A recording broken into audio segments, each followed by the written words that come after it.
Hi everyone, I'm Lark with the Madison Library District, and I'm going to be doing another one of our summer reading teen crafts with you guys today. Today we're doing our Altoid tin, but the fox and the mint tin. So kind of will look like that when we're done. So a lot of fun. This one is one of my personal favorites because I like doing things with cut paper. So that being said, let's get started. Alright, so for the fox, paper fox in a tin craft, in your take and go bag, we've provided you with an assortment of various sizes of paper to make the landscape behind, so you can make as many trees with your brown paper as you want and foliage with your yellow and green. We're kind of leaving that more up to your creative energies. The gray you can use for rocks. The blue is to line your tin with. We've given you a bit of a template.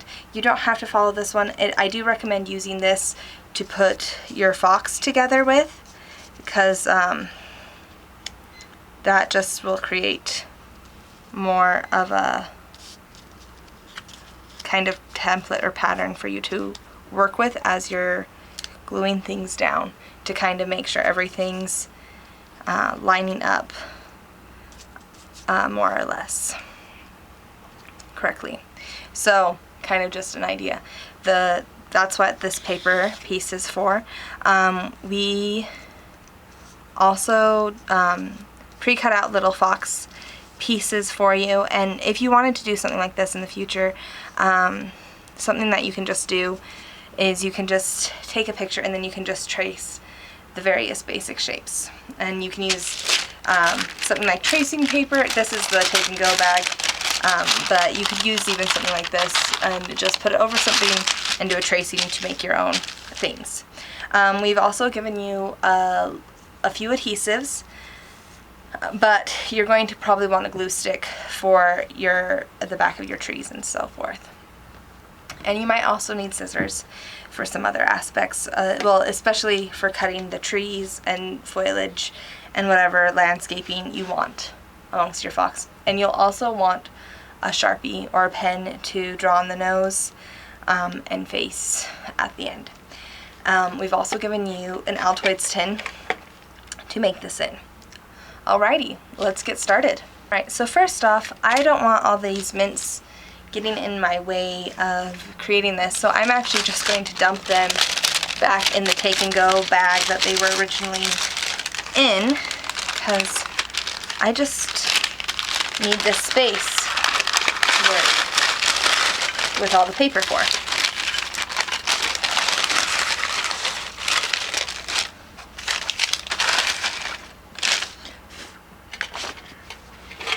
I'm also going to just wipe out the tin to get rid of all the mint dust that's in there, because I actually really like the blue paper lining the whole thing as my initial start.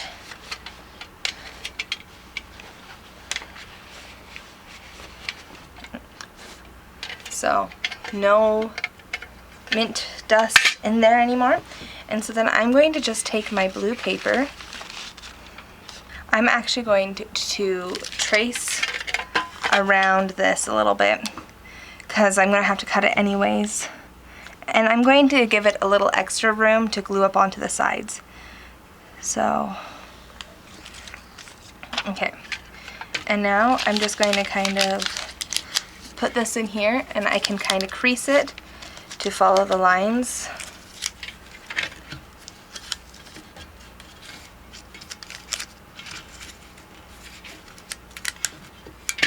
And then what I'm going to do is I'm actually going to just put some glue around the edge. And then I'm going to just put this back in along the initial crease lines that I had made.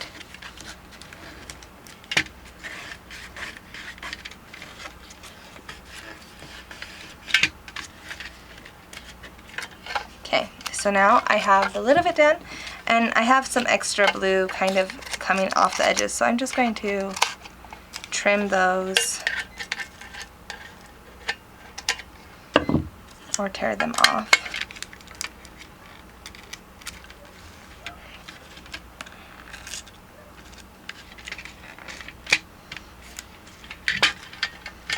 sometimes tearing is easier than getting your scissors in to cut it. And most of this side is going to be covered anyways with the fox. And then I'm going to take the other side, do the same thing essentially.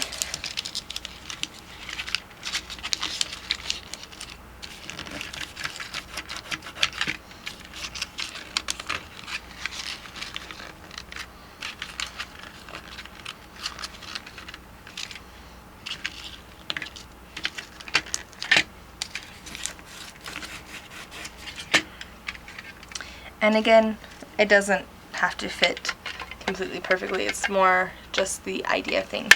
And now that I have that kind of folded to shape, I'm going to go ahead and put some glue down in here as well.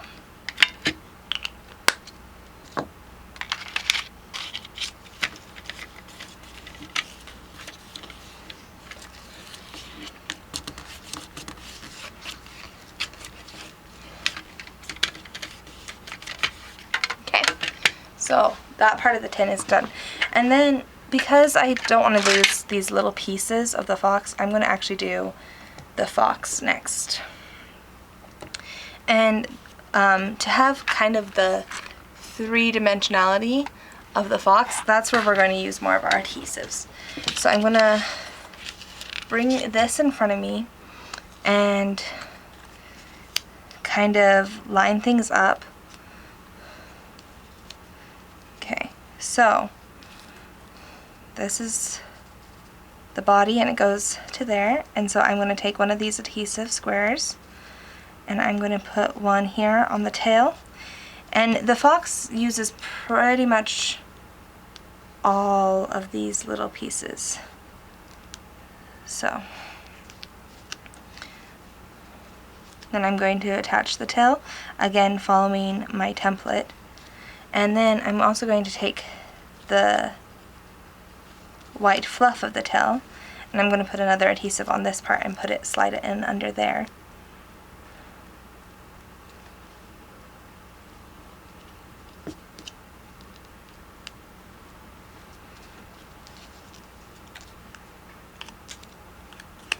Honestly, I think I should have finished just the tail first before I attach it to the rest of the body. So I just pulled this kind of off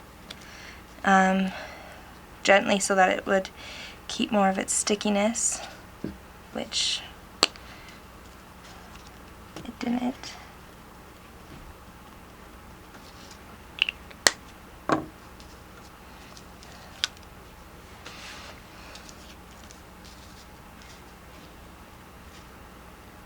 Okay.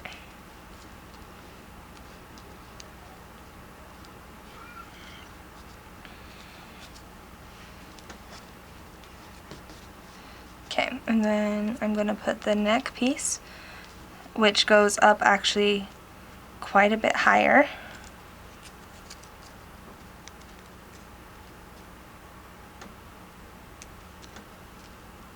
Than you might initially think.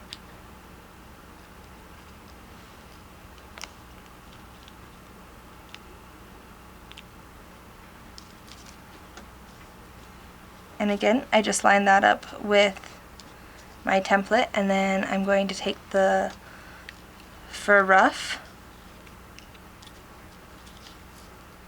and put it down a little lower, because this one goes not as high as the whole head, or like this neck piece, it actually sticks out a little bit above the head, just a little bit. So kind of like that. So I'm going to actually put the fur muff about halfway up, so like right there, so where you can still see a bit of the neck. And I'm just going to put one of these right here.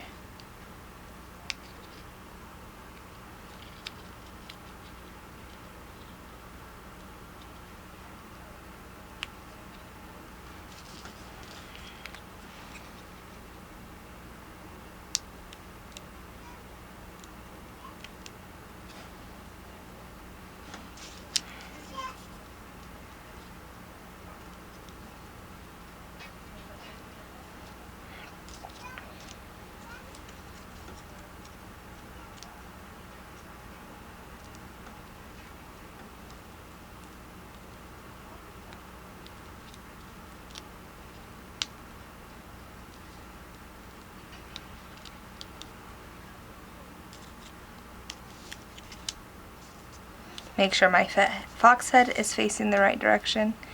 And then I'm going to kind of just put it on there. Okay, and then I'm going to want to put the legs on before I get much further with this. And so, and the legs are in a little like punch out card. And so I kind of line the legs up here. And so this one's going to go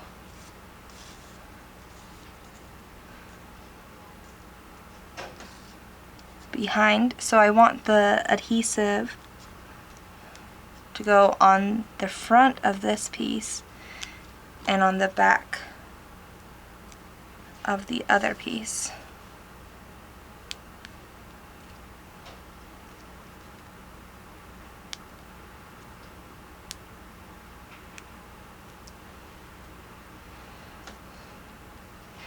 Because this one's going to go through the tail, but underneath the fur muff here.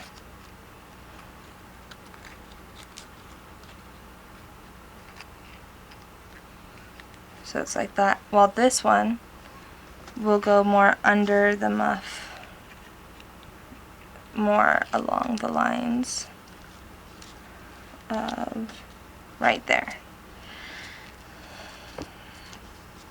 Okay, and I'm actually going to use the second one now to anchor down the fur collar, because it keeps trying to wiggle. And we have more adhesives that we can use. So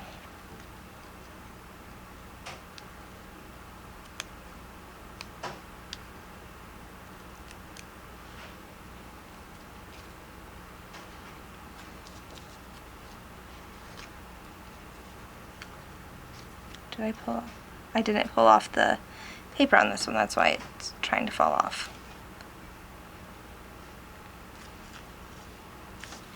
Okay, so there's that. And then the little, these fur pieces for by the chin of the fox are going to be too small to use with the adhesive. So I'm actually just going to take my glue stick and put it on that way.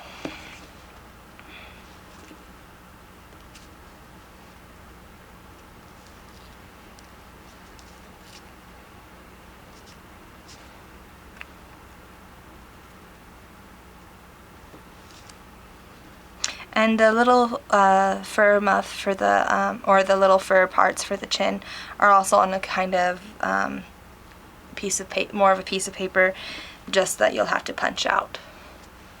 Because again, they were just too small to use otherwise.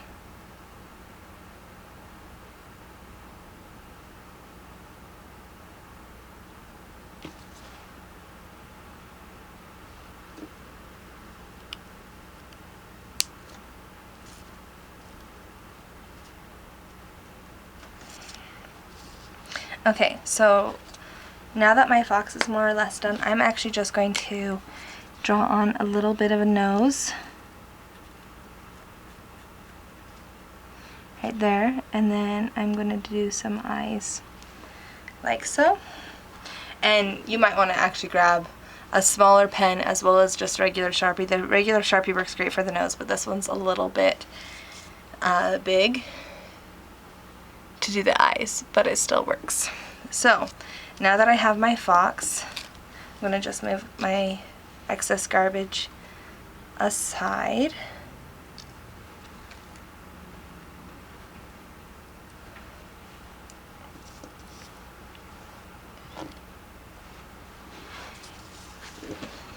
And we're going to start on the landscape. So that's how that's looking. And this is too big to just actually work as a template for this. Otherwise I would do the same thing that I just did with the fox and just retrace these kind of shapes and put them in. But this doesn't quite fit properly. It fits the fox template, but for the trees and things. I'm just going to kind of get a basic idea of that. And so we're just going to cut this one a little bit shorter, and I'll probably use some of this piece for little branches.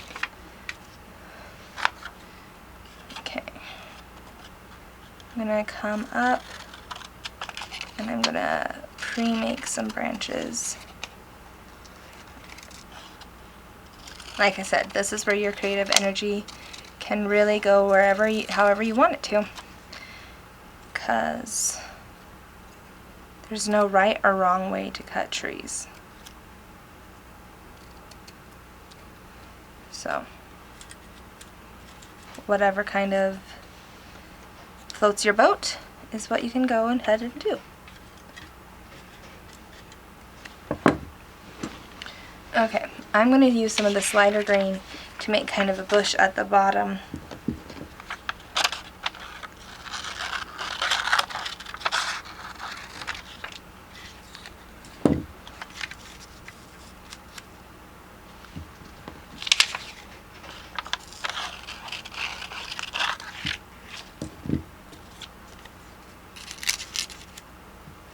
And I like to cut my things out, and then before I officially glue everything down, I like to just see how it all is looking together as a cohesive piece. And then I'm going to use some dark green.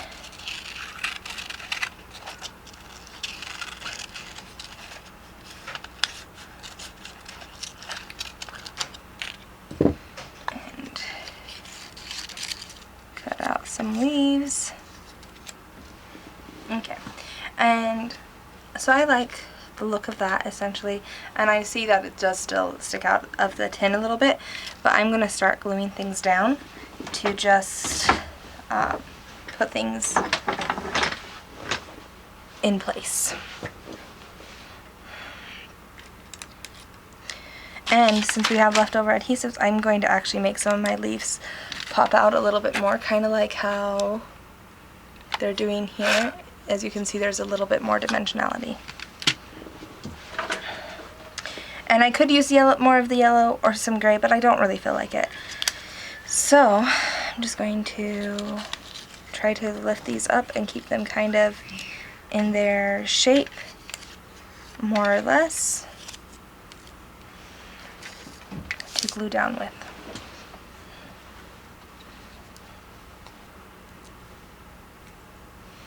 Probably going to use about 3 adhesive squares on this tree trunk.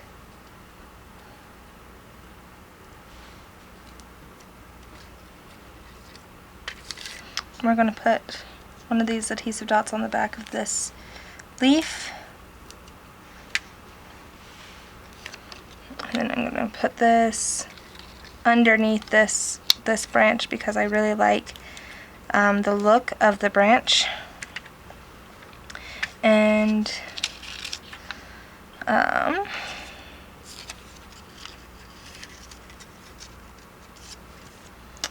alrighty.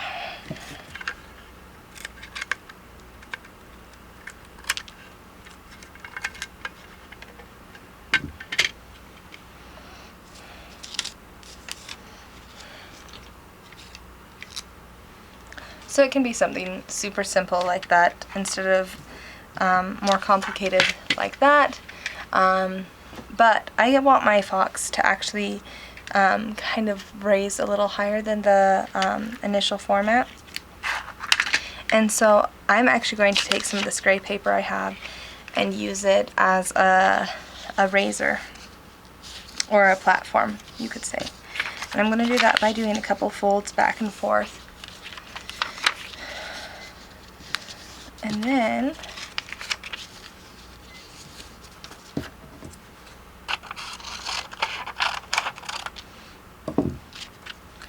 I'm going to fold this in half, and so this is going to create a bit of a way for my fox to be raised up further from the main bit of the background.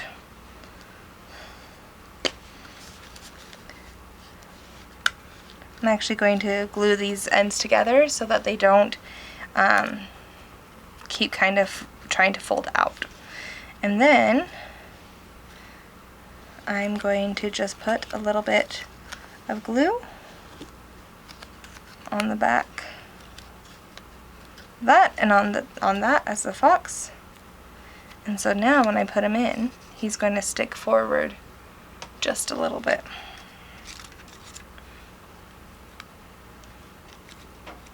Then you just kind of push him down, and there you have it.